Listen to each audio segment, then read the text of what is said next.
Hi everyone, I'm Fiona. In today's short video, we will look at the zip for the EPS silo.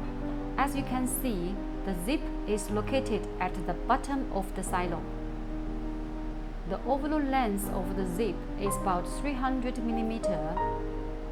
The function of the zip is to easily take out the EPS raw material from the silo and cross-check the density, and also for better clean the EPS silo if required.